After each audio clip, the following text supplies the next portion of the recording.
warahmatullahi wabarakatuh.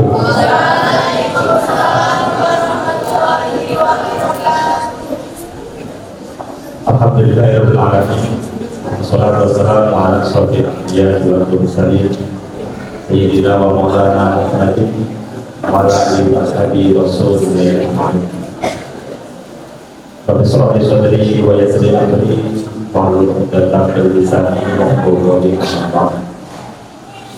Hadratul mukarramin wal mukarramat wa masalih wa taqwa. Wabil khusus panjenengan itu punya jaminan dan keluarga besar, semoga senantiasa Allah melimpahkan kesehatan yang panjang di Allah. Yang sangat kami muliakan adanya pun Romo Kiai Ahmad Ribu, Romo Kiai Reza dari RCMA Makudan yang kemuliakan beliau Pelayasan Perusahaan Roda Islami Bapak Kiai Abdul Basir, para pondok Roda Islami dari Bapak Kiai Muhammad Qadir. Yang kedua, insya Allah nanti yang ketiga berhasil.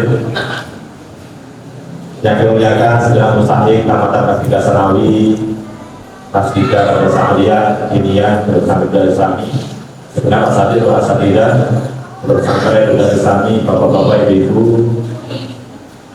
mulai masal, alumni manusia yang hadir pada malam hari ini. Bersyukur kepada alhamdulillah kita berdoa kepada Allah SWT. Alhamdulillah malam yang berkah ini dan diberi kesempatan oleh Allah untuk bermuajahah dan bersabarkan khataman dan al-ibriti dan al-qiyam pada beliau mengasuh pesantren Al-Mahrusyah di Balikpapan, yakni pada hari pun Romo Kiai Reza Al-Zahid RCMA. Mudah-mudahan yang barokah dari beliau dan seluruh masyayikh Lirboyo, kita semuanya diakui santri dari beliau Simbah Kiai Abdul Karim, dan kelak yang akhir kita dikumpulkan dalam golongan beliau yang akan berlaku. Sebelum acara kita mulai, sangat kita baca kita, mudah-mudahan yang kita lalui pada hari ini diridhoi Allah SWT, bermanfaat barokah fikih yang berjawab akhirat ala dunia as-sholihah al-fatihah.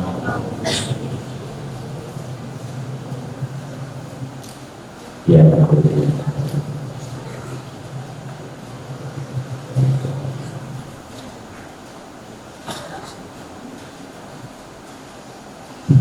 selanjutnya diawali dengan kata-kata berdiri, dilanjutkan kata Asia, dan nanti selanjutnya kita dengan kata itu dari beliau motivasi supaya kita semuanya dan akan semuanya lebih semangat untuk mondok lagi dan mondok lagi wilayah belum yang santri awase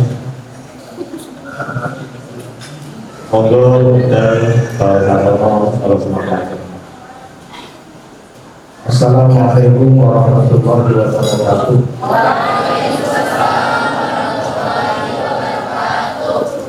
Ila hadrati sayyidina wa maulana Muhammadin wa ala alihi wa sahbihi wa jami'i ikhwanihi minal anbiya'i wal mursalin wal malaikatil muqarrabin wal barurin wal ruhani wa siddiqin billahi lana wa lakumul Fatihah.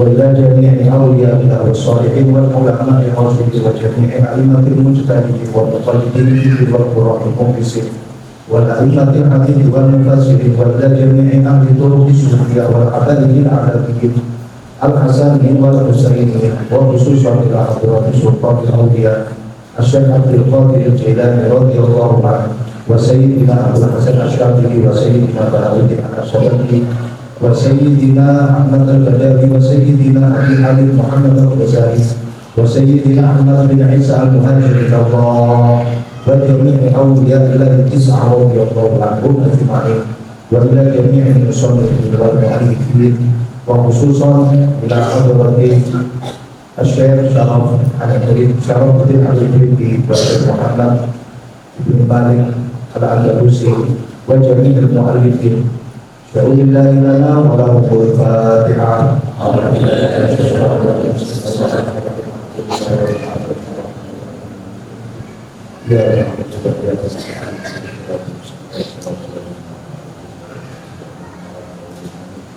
وإلى جميع آبائنا وأمهاتنا وأجدادنا وجداتنا وعماتنا وعماتنا وأخواننا وخالاتنا وإخواننا وأخواتنا ومشايخنا ومشايخ مشايخنا ومعلمينا وخصوصا إلى حضرة جدنا وشيخنا تقي عبد الكريم في مرسول تعالى في مقصود علي في محمد عثمان الإسحاق سيمبا في أحمد بن مسعود سيمبا في إمام يحيى مقصود سيمبا في عبد العزيز منصور سيمبا في حبيب الله زين سيمبا في وحده المالكي سيمبا في محمد سيمبا في معصوم جوهري وجميع مشايخنا في محمد الغيور ومن انتسب إليه نسب الرحيم. شهود الله لنا ولهم الفاتحة.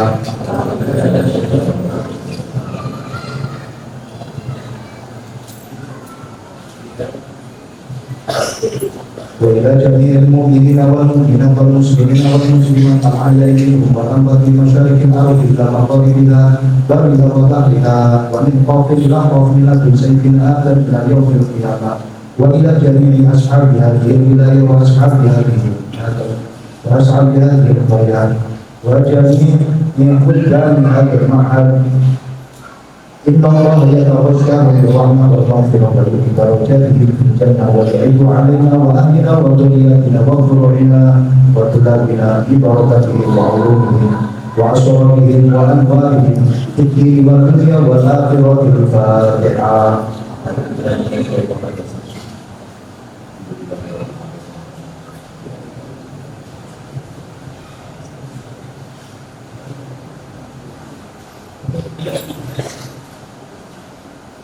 Bismillahirrahmanirrahim.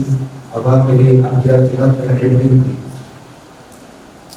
Pertama, nazmu hadihil muqaddimah Ilul al-arqim kazian man-ahkam. Pertama, teman-teman sempurna apa nazmu hadihil muqaddimah oleh nazmati ikilah muqaddimah Ilul al-arqim ing dalam seperapate sebet kafian alikan nutupi manting wong ahkama kang ngukuhake sapa man ahkama kang ngukuhake sapa man buruhin nabor nabul fakiri rupane nabone wong kang banget butuhe maring rahmati Allah rupane Asy-Syarafi Asy-Syaikh Syarafuddin Yahya Al-Imriti kang bangsa Imriti Al-Imriti kang bangsa Imriti bil ajzi wong kang anduweni sifat apes ing dalem taat maring Allah wa tafsiri lan anduweni sifat kepeko wa tafriti lan sifat melewati pelanggaran. Walhamdulillah utawi sekabehane puji iku lillahi kadune Allah madad dawami ing dalem salawase mongso kang lawas ala jazilil fadli krana agunge kanugrahan wal in'ami lan oleh paring nikmat wa afdhalus sholati lan utawi luwih utama-utamane rahmat ta'zim wa taslimi lan keselamatan iku ala nabi muga tetep ing atase Kanjeng Nabi al Mustafa kang den pilih al karim kang mulya Muhammadin rupane Kanjeng Nabi Muhammad wa sahbihi lan pira-pira sahabate Muhammad wal ali lan kira-kira keluargane Kanjeng Nabi Muhammad. Ahli tuqa rupane wong kang ahli takwa, wal ilmi lan wong kang ahli ilmu, wal kamali lan wong kang ahli kesempurnaan. Tamat bersempurna. Wallahu utawi Allah iku aklamu dan kang luwih mudhaneni bisawabi kelawan perkara kang bener. Tamat wis sempurna apa al-abyad. Wallahu utawi Allah iku aklamu dan kang luwih mudhaneni bisawabi kelawan perkara kang bener. Wa ilaihi lan maring Allah, wa ilaihi lan iku maring Allah al-marja'u utawi panggonan bali, wal manabi tegese panggonan bali. Iki nabor atau peneliti yang menaburkan daripada kitab dunia itu karangan daripada Al-Imam As-Sonhaj, kemudian dilaporkan oleh Al-Imam Syarafuddin Yahya Al-Imriti. Kalau kita berbicara tentang kitab Al-Ajurumiyah yang dikarang oleh Al-Imam As-Sonhaj, ini membuktikan akan keikhlasan seorang pengarang. Karena menurut riwayatnya kitab Jurumiyah setelah dikarang oleh Imam As-Sonhaj dibuang musnah. Makanya namanya Jurumiyah. Jur mengalirlah kamu, miyata bersamaan dengan air. Itu orang zaman dahulu. Bukan berarti tidak pede, bukan berarti tidak punya rasa percaya diri. Tapi apa yang dilakukan oleh pengarang kitab Al-Ajurumiyah ini adalah bukti daripada keikhlasan seseorang melakukan sesuatu karena Allah. Maka dari itu Al-Imam Abdullah bin Alawi Al-Haddad itu pernah menyampaikan, tamassaku bibutubi mutaqaddimin, berpeganglah kalian dengan kitab-kitabnya ulama mutaqaddimin. Kenapa? Al-Imam Abdullah bin Alawi Al-Haddad memiliki 4 alasan kenapa kita harus berpegangan dengan kitab-kitab kuning. Kenapa kita harus berpegangan dengan kitab-kitab yang ditulis oleh para ulama mutaqaddimin? Karena satu, li anna fiha ikhlasul mu'allif.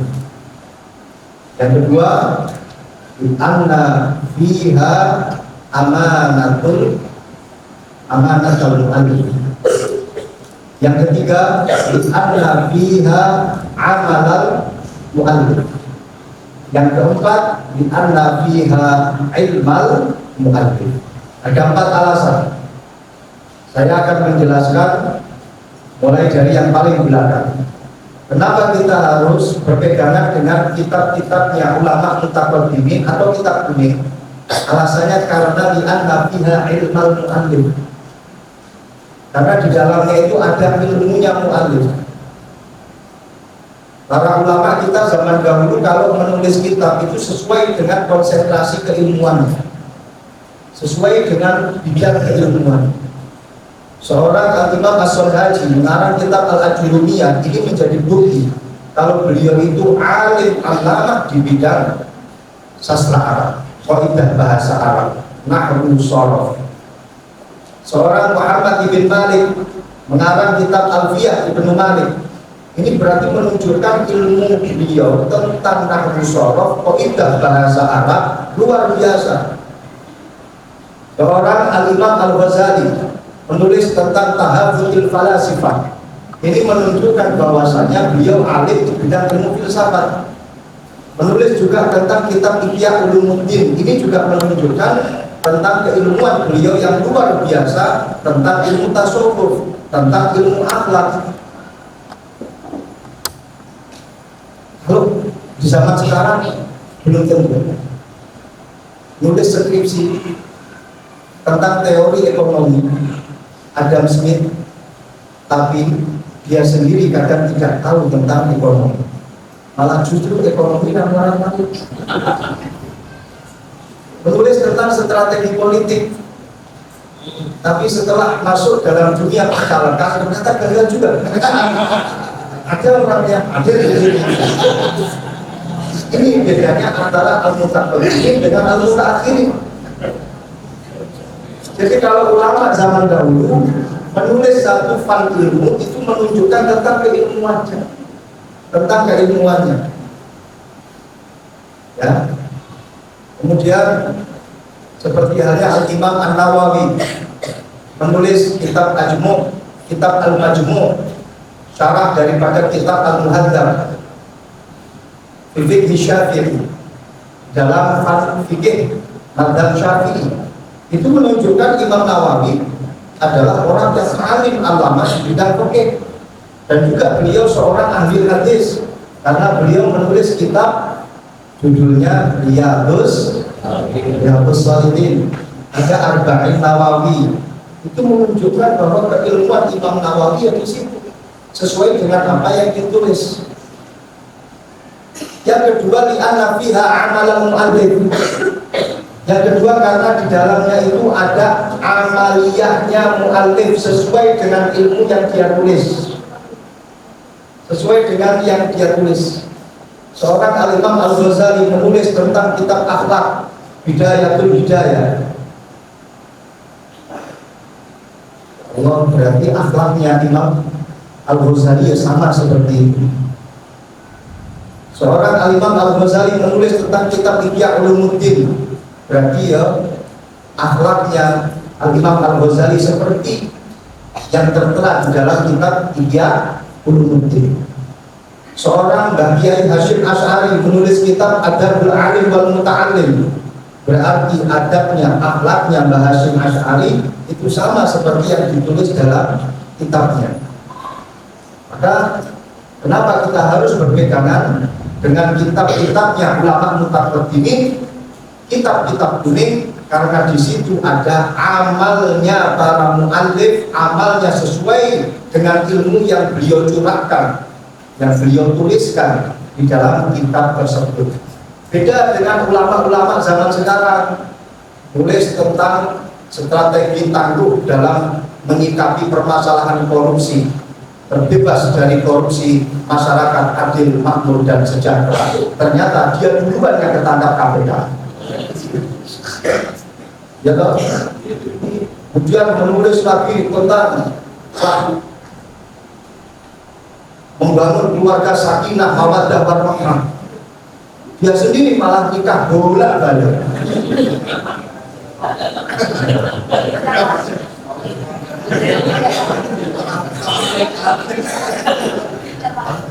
Orang kok kayaknya ini siapa yang disini terbebas dari itu semua.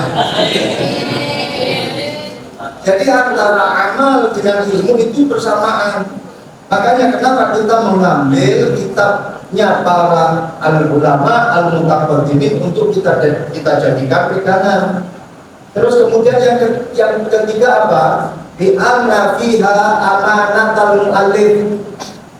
Karena di dalam kitab tersebut ada amanah, bisa dipertanggungjawabkan. Sanad keilmuannya jelas. Yang namanya Kiai Tofir, Kiai Tohir, Kiai Khalid, ini adalah guru-guru kita semuanya. Sanadnya jelas beliau ini. Belajarnya tidak dari iblis, bukan. Belajarnya bukan dari setan, bukan. Belajarnya juga bukan dari Google, tapi belajarnya dari guru yang jelas. Beliau belajar dari para masyayikh pondok pesantren di Boyo, bagi Idris, bagi Abdul Aziz Mansur, bagi Anwar Mansur, bagi Imam Yahya Mahrus. Ya, kemudian beliau ini para masyayikh, guru-guru beliau tadi ini belajar juga dari guru beliau, namanya Mbak Kiai Mahrus, Mbak Kiai Marzuki Dahlan, Mbak Kiai Mahrus, Mbak Kiai Marzuki dari gurunya Mbak Kiai Abdul Karim, Mbak Kiai Abdul Karim dari gurunya Mbak Kiai Khalid Bangkalan, Kiai Khalid dari gurunya Mbak Kiai Mahmud Kermas, Mbak Kiai Mahmud dari gurunya Mbak Kiai Nawawi Banten. Ya Nawawi dari gurunya Sayyid Ahmad Zaini Dahlan. Sayyid Ahmad Zaini Dahlan dari gurunya Sayyid Ahmad Ad-Dasuki. Ad-Dasuki dari gurunya Asy-Syaikh Ibrahim Al-Bajuli. Al-Bajuli dari gurunya Al-Imam Abdullah As-Sanusi. As-Sanusi dari gurunya Abduddin Al-Iji. Abduddin Al-Iji dari gurunya Muhammad bin Umar Ar-Razi. Ar-Razi dari gurunya Abdul Karim Asy-Syahrustani. Asy-Syahrustani dari gurunya Al-Imam Abi Hamid Muhammad bin Muhammad Al-Ghazali. Al-Ghazali dari gurunya Imam Al-Haramain Al-Juwaini. Al-Juwaini dari gurunya Al-Imam Muhammad bin Idris Asy-Syafi'i. Asy-Syafi'i dari gurunya Muhammad Sidad Malik bin Anas. Imam Malik bin Anas. Imam Malik dari gurunya Sidad Imam Nafi'. Imam Nafi' dari gurunya Abdullah bin Umar. Abdullah bin Umar dari gurunya Sayyidina wa Maulana Muhammad sallallahu alaihi wasallam.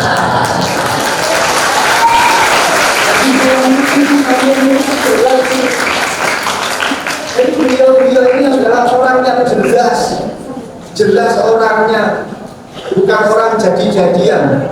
Ilmunya juga jelas.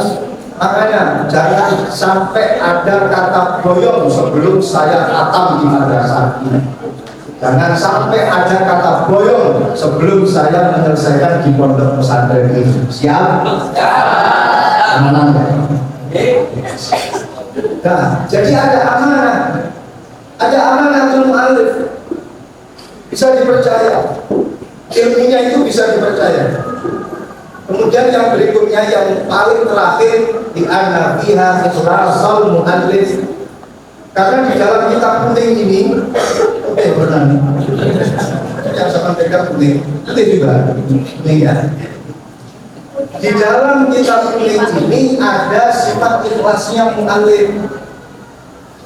Nggak ada yang namanya pengarang kitab kuning itu terus setelah nulis cari penerbit. Nggak ada. Imam Al-Ghazali itu menulis kitab 4 jilid. Setelah selesai menulis Al-Ihya 4 jilid, nggak ada ceritanya kemudian beliau cari penerbit, cari percetakan, terus kemudian dijual kitabnya, apalagi dibuat untuk sertifikasi guru. Nggak ada. Cari hak cipta juga nggak ada. Yang ada itu wis bismillah iki eneke yo wis. Malah justru saya pernah ziarah ke makamnya Al-Imam Al-Ghazali di Tus. Tus itu dekatnya Pekanbaru.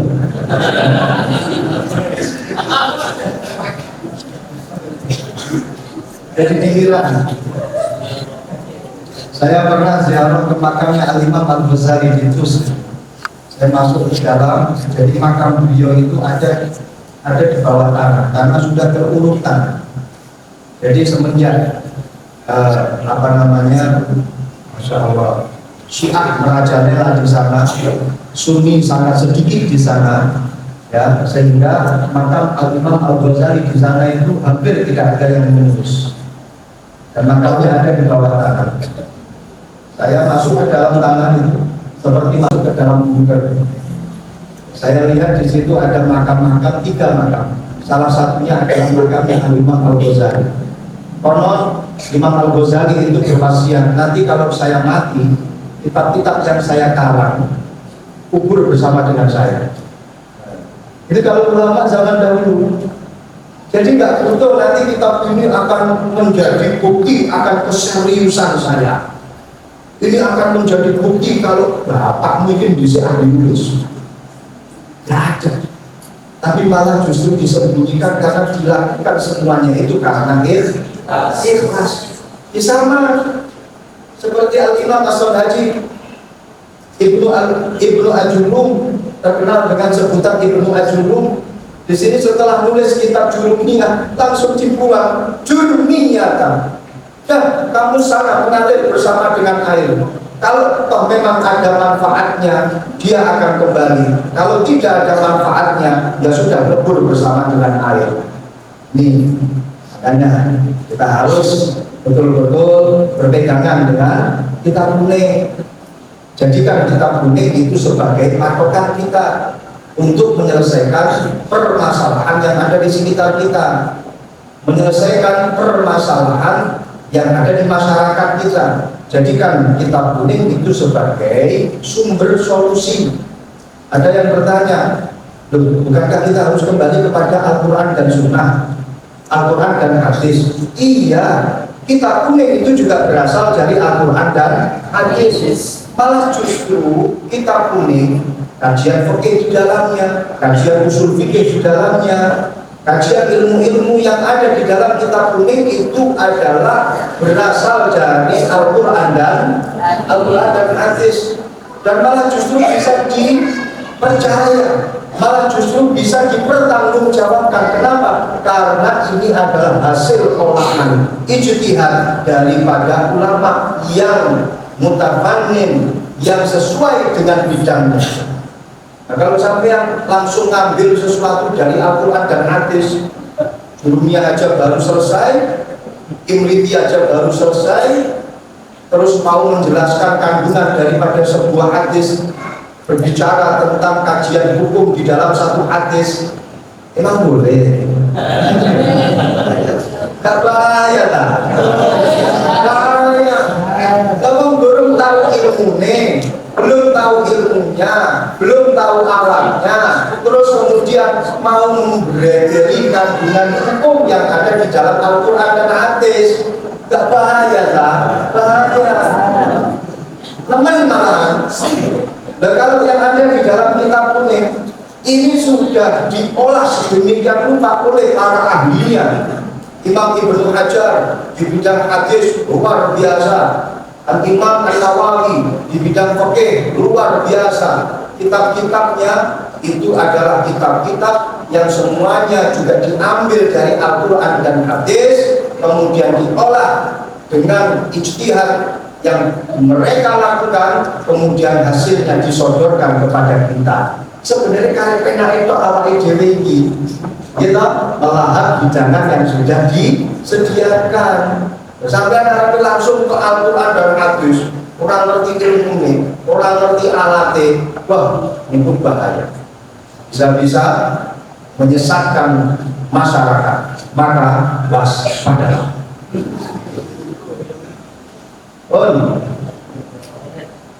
Ini nazam Imriti. Masyarakat itu jelas ini satu persatu ini.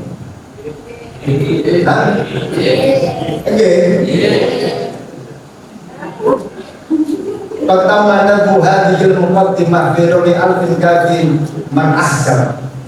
Jadi nazam Imriti ini jumlahnya ada berapa? 1/4.000. 1/4.000 berarti berapa? 250. Ini sudah menjadi doa dari seorang mu'allif, pengarang daripada kitab Al-Imriti. Insya Allah dengan kitab Imriti ini kaafian kepada siapa? Man ahkam. Percayalah, insya Allah dengan bermodalkan kitab Al-Imriti, selama kita mendalami kitab tersebut, mendalami kajian yang ada di dalam kitab Al-Imriti, Allah akan memberikan kecukupan untuk kita. Dan kemudian Nadhul Fakir Syaraf Al-Imriti bil ajzi wa tafsiri wa tafriti. Ini adalah bentuk daripada ketawadhuan beliau, seorang mu'allif, dengan mengatakan dirinya adalah Al-Fakir, ay Al-Fakiru ila rahmati rabbih, orang yang membutuhkan rahmat dari Tuhannya.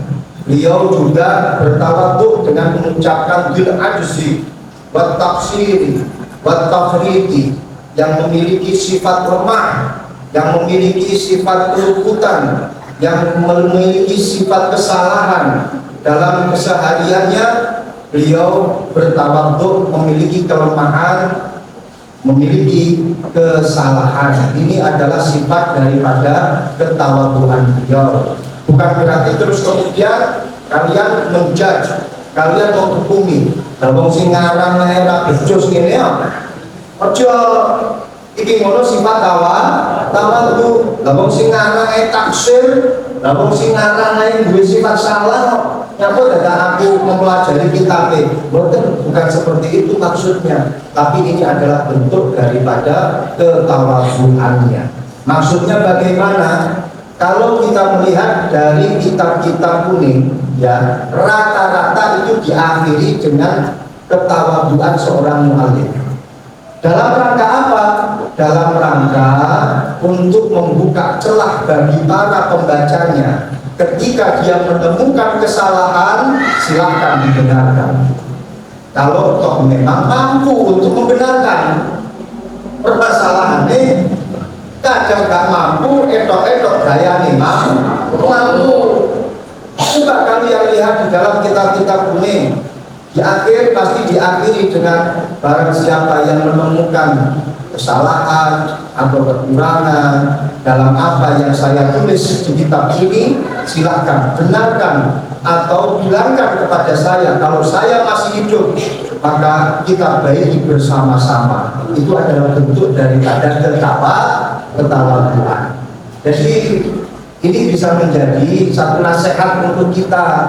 Ketika kita menulis, jangan sampai muncul rasa ujub, jangan sampai muncul rasa ujub.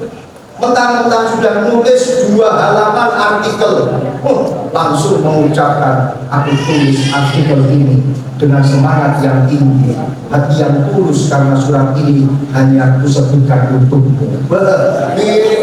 Ujub jenenge.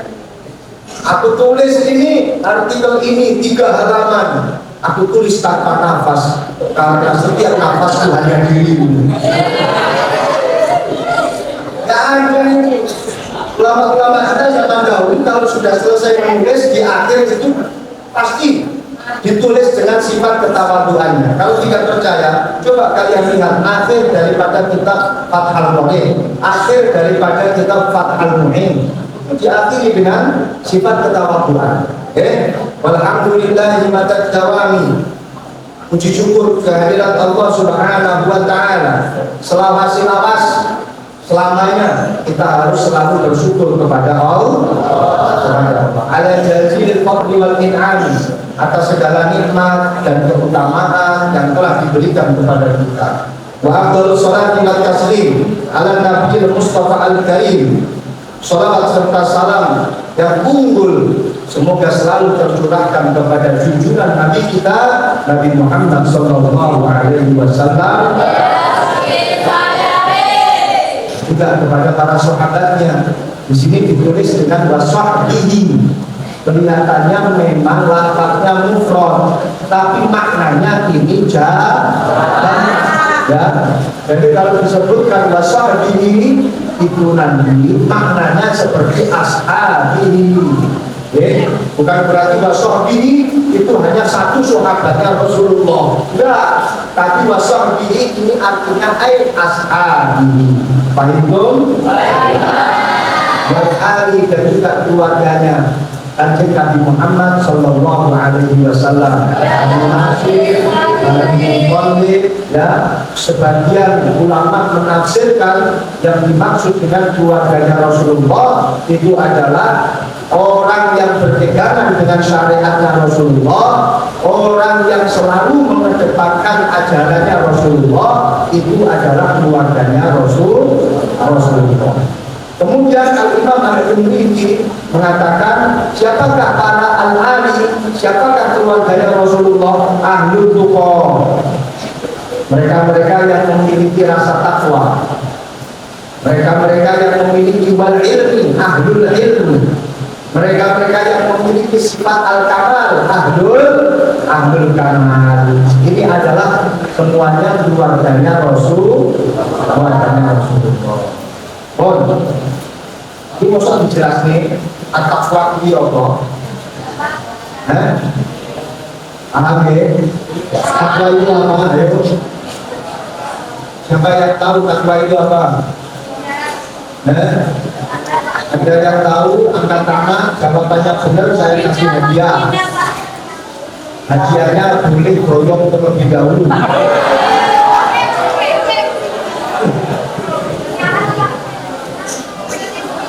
Saya kasih tahu, takwa itu kebanyakan orang mendefinisikan dengan ketika kita melakukan segala perintah Allah dan menjauhi larangannya, maka itu adalah sifat takwa. Ya. Akan tetapi ada satu ilustrasi yang disampaikan oleh Al-Imam Abu Hurairah ketika beliau ditanya, "Ya Abu Hurairah, ma ya taqwa?" Apa itu yang kau maksud dengan takwa? Imam Abu Hurairah ketika ditanya tentang apa itu takwa, beliau malah menjawab dengan satu pertanyaan. At-taqwa dia hal masyaita at-tariq fi syaukat. Apakah kamu pernah melewati jalan yang mana di jalan itu ada durinya? Jawab si penanya, na'am, masyaitu at-tariq. Saya pernah melintasi jalan yang seperti itu, jalan yang di dalamnya ada durinya. Kata Al-Imam Abu Hurairah, "Mada fa'alta?" Apa yang kamu lakukan? Apa yang kamu lakukan? Hal masyaita au addalta? Apakah kamu tetap berjalan atau kamu pindah pakai jalan lain yang tidak ada durinya? Ada yang takwa. Inilah yang dimaksud dengan takwa. Jadi artinya apa? Kalau menurut Al-Imam Abu Hurairah, maksud daripada takwa adalah kehati-hatian kita dalam menjalankan roda kehidupan. Kita berhati-hati agar tidak terjerumus dalam gelombang setan dan kita tetap berpegangan dengan syariatnya Allah Subhanahu wa Ta'ala. Ada yang takwa. Paham mulai bisa apa? Sampai aku nanggolin jalan, perjalanan ke Kono sampai kembali Pekanbaru, kemudian di jalan ada jalan berlubang. Berlubangnya kalian apakah tetap akan menerjang jalan itu atau cari jalan yang tidak ada lubangnya? Cari jalan yang tidak ada. Ya, sama seperti ketika kita menjalankan roda kehidupan. Ketika kalian menjalankan roda kehidupan, ya, kemudian di situ ada kemaksiatan yang bisa menjeblongkan kalian,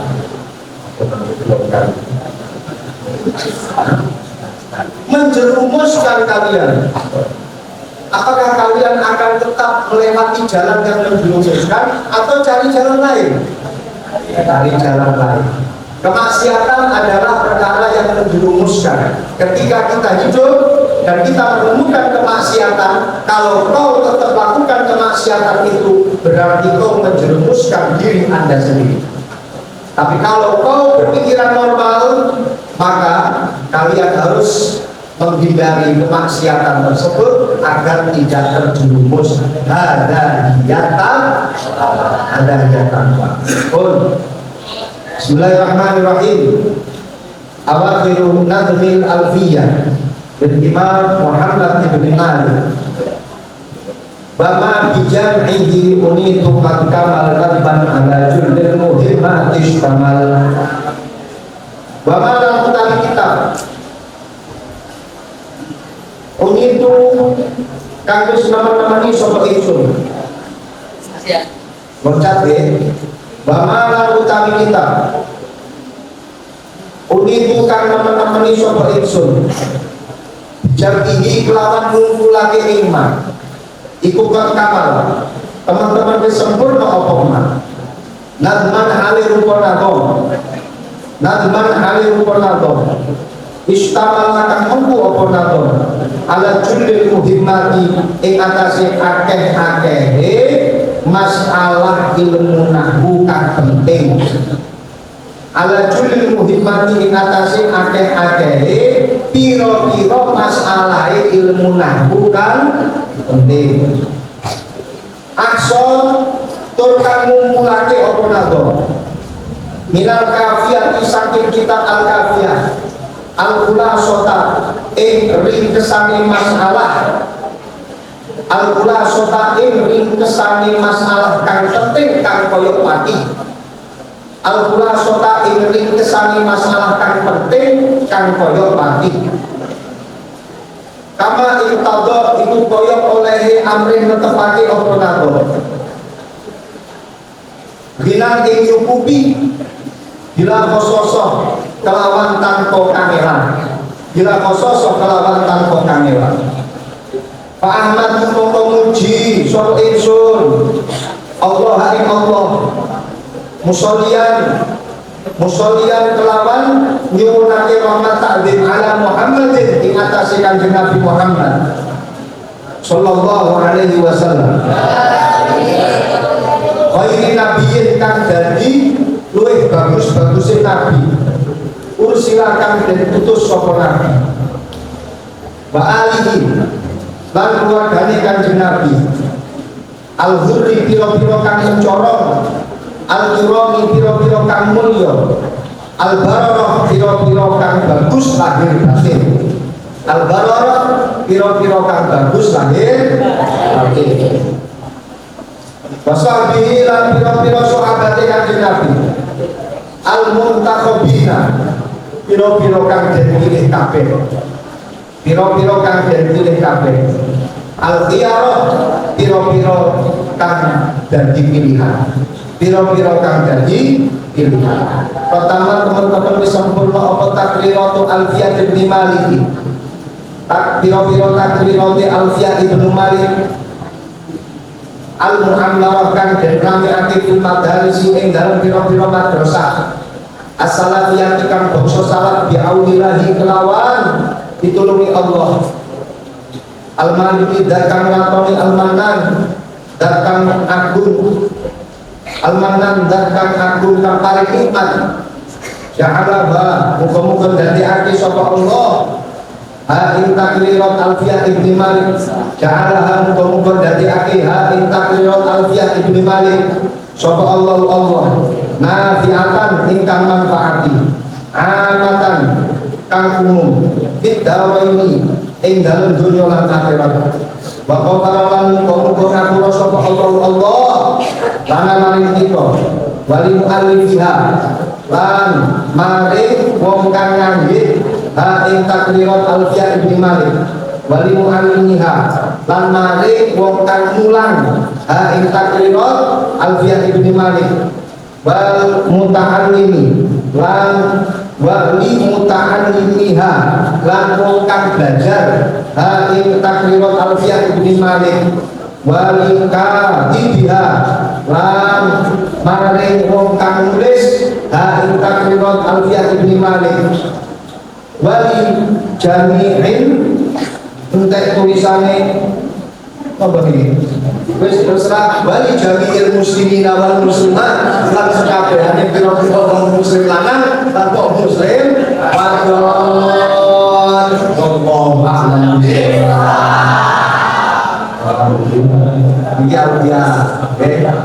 Muhammad bin Malik wis niku salah satu ulama dari Spanyol. Spanyol ya. Andalusia itu Spanyol. Bahasanya gitu bahasa Arab. Ya.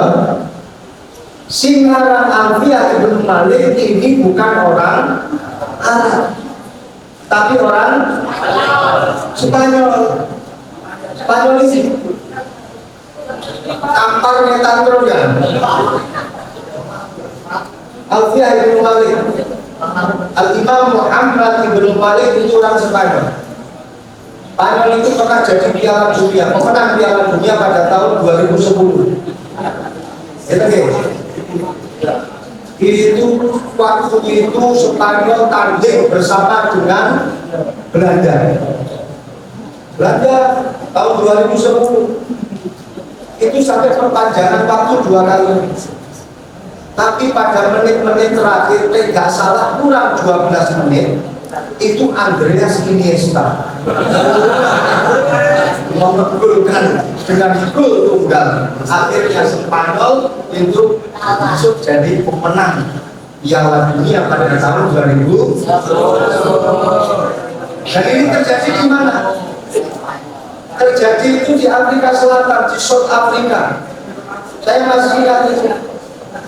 Masih ingat, karena saya menang pada waktu itu. tempat gelora atau gelanggang stadionnya itu adalah Soccer City. Waduh, itu yang ada di South Africa, di Johannesburg, di Soccer City. Yang menang adalah Spanyol. Spanyol itu memunculkan banyak sekali ulama yang luar biasa.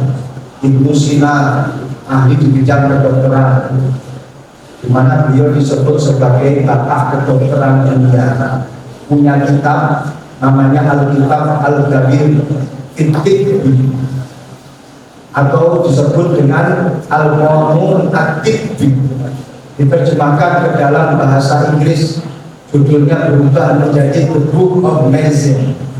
Itu karangan daripada Ibnu Sina, Ibnu Rushdi, pengarang daripada Tahafut. Ini kitab yang mentahafut, kitab tahafutnya Imam Al-Ghazali. Kitabnya Tahafut.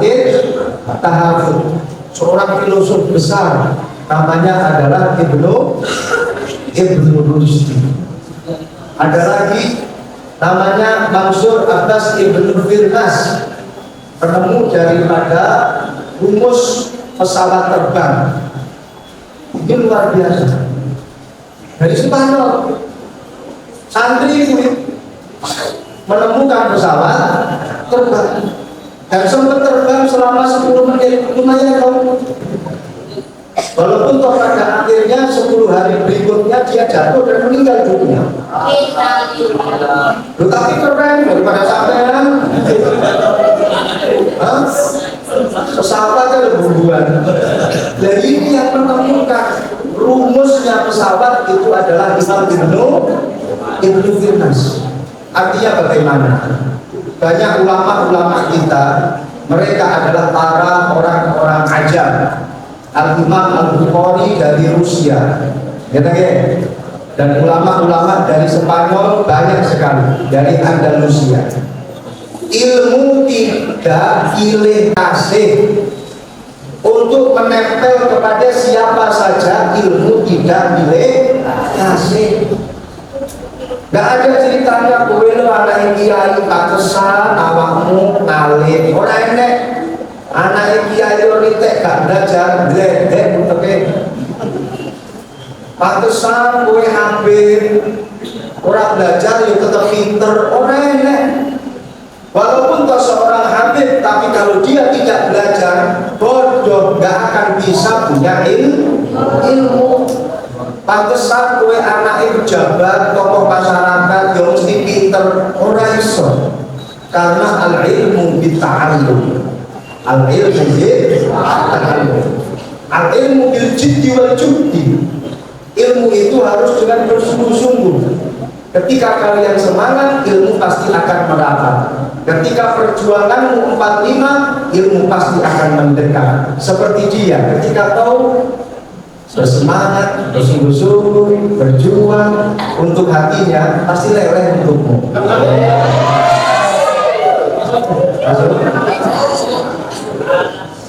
Ilmu nggak boleh hanya dengan pangsit-pangsitan, nggak ada. Al-ilmu bita'al. Ini dari Al-Imam Muhammad Ibn Malik, seorang ajam yang menulis tentang kaidah bahasa Arab. Ini banyak sekali sebenarnya kisah tentang Muhammad Ibn Malik.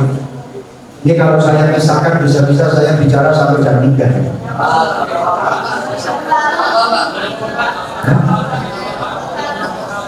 Untuk yang dari sahabat ngomong tapi istirahat aja.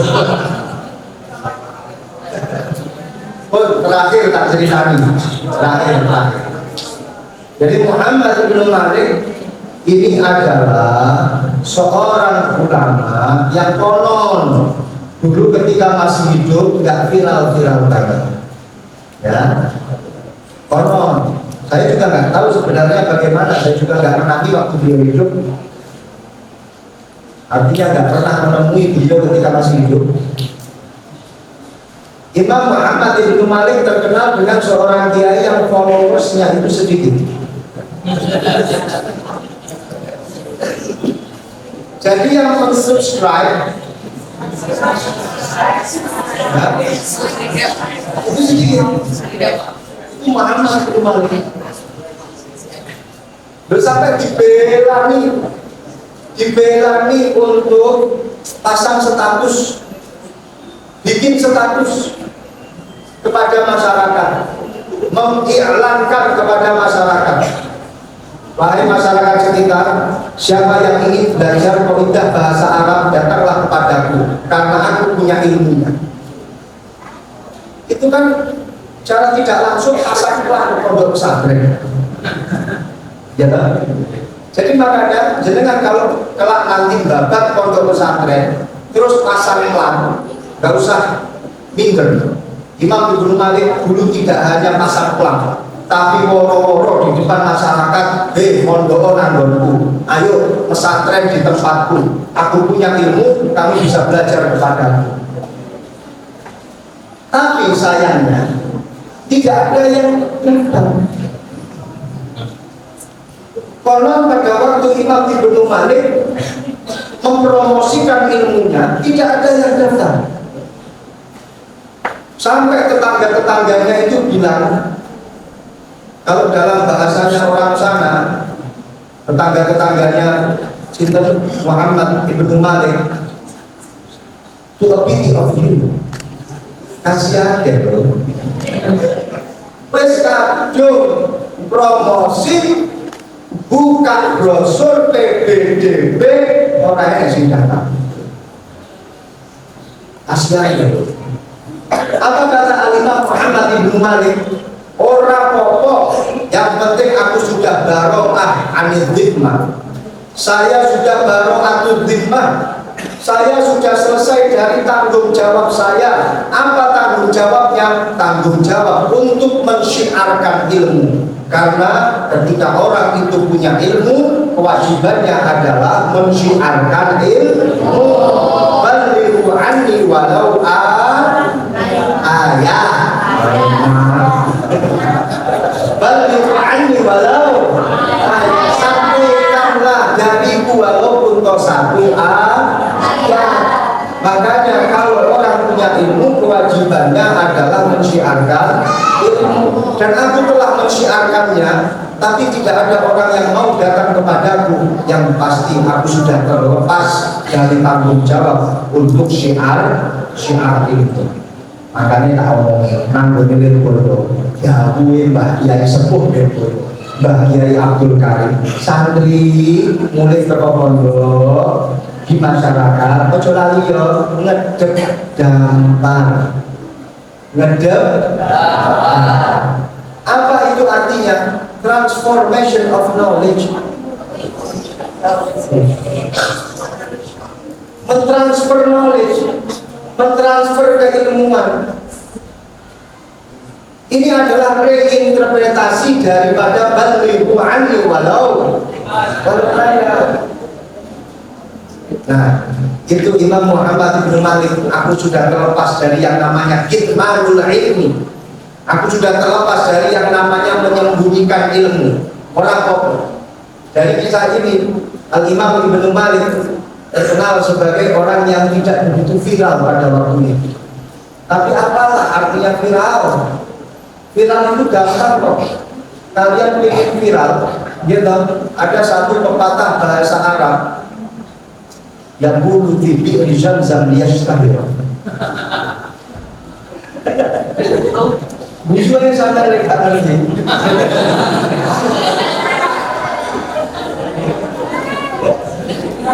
Apa artinya?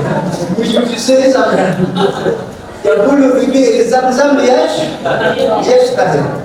Dia telah mengencingi sumur Zam-Zam dalam rangka untuk viral. Jadi untuk viral itu gampang, kalau viral pokoknya. Kalau menurut ilmunya Gus Dur, yang penting berbeda dari yang lain, pasti akan terkenal.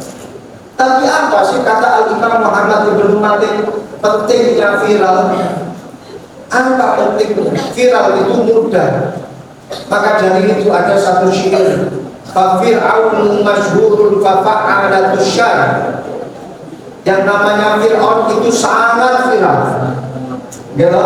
Fir'aun itu sangat, bahkan sampai sekarang subscribernya itu banyak.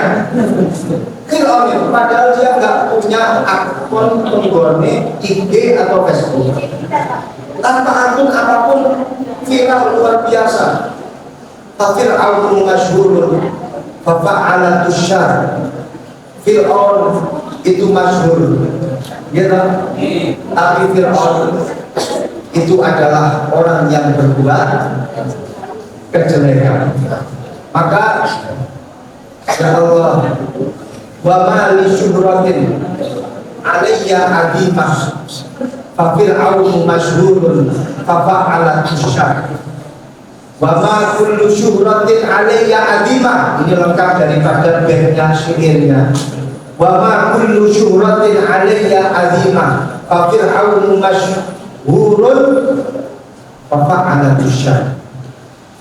Yang namanya Fir'aun itu masyhur, tapi terkenal dari sisi kejelekannya. Maka dari itu wa ma kullu syuhratin 'alayya 'azimah. Yang namanya kemasyhuran itu bukanlah perkara penting untukku. Enggak penting.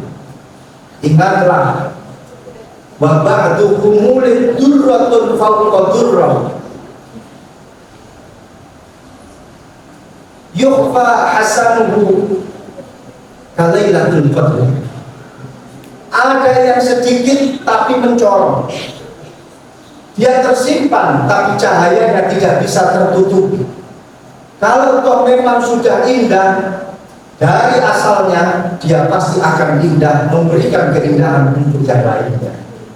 Orang usah dadak dipromosi-promosikan, tapi ketika dia sudah indah dari sejatinya, maka dia akan indah dengan sendirinya. Contohnya apa? Seperti halnya Lailatul Qadar. Yukhfa, Lailatul Qadar tersamarkan.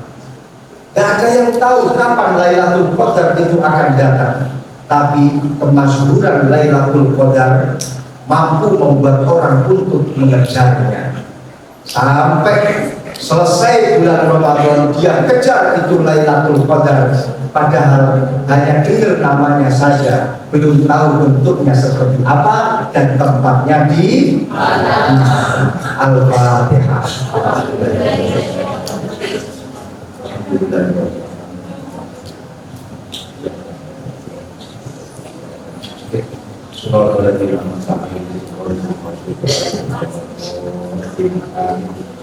Ini tadi yang bisa saya sampaikan, apa namanya, Imriti Kaleh Alfia, kita katakan bersama-sama, semoga manfaat, maslahah, barokah. Ilmu kita diridhoi oleh para muallifnya. Ilmu kita diridhoi oleh para guru-guru kita. Yang jelas ilmu kita barokah. Bismillahirrahmanirrahim. Alhamdulillahirabbil alamin. Allahumma shalli wa sallim ala sayyidina wa maulana Muhammadin al-Fatih lima ulika wal khatimi lima sabaqa nasiril haqqi bil haqqi wal hadi ila siratikal mustaqim wa ala alihi wa sahbihi haqqa qadrihi wa miqdarihi al-aliyyil azim. Allahumma ftah alaina hikmataka wa ansur alaina rahmataka ya dzal jalali wal ikram. Allahumma ftah alaina qulubana futuhal arifin. Allahumma ftah alaina abwaaba rahmatika wa hidayatika wa maghfiratika wa taubatika wa ghfir lana dzunubana wa ghfir anna sayyi'atina wa tub alaina innaka antat tawwabur rahim. Allahumma ftah alaina abwaaba rizqika warzuqna ilman nafi'an warzuqna ilman mubarakan warzuqna ilman nafi'an waj'alna min ibadika sholihin wa minal ulama'ir rasyidin wa minal ulama'al 'amilina bi ilmihim. Allahumma arzuqna rizqan wasi'an rizqan halalan thayyiban zahiran wa batinan wa barik lana fima razaqtana. Allahumma arzuqna auladan sholihin wa sholihat warzuqna sihhatan wa afiatan fil الجسم والجسد. اللهم اجعل هذا المعهد معهدا معمورا بالطاعات، معهدا معمورا بالدراسات. اللهم اجعل هذا المعهد معهدا مرضيا، معهدا مباركا، معهدا مرحوما، معهدا معصوما، معهدا مستقيما الى يوم القيامه.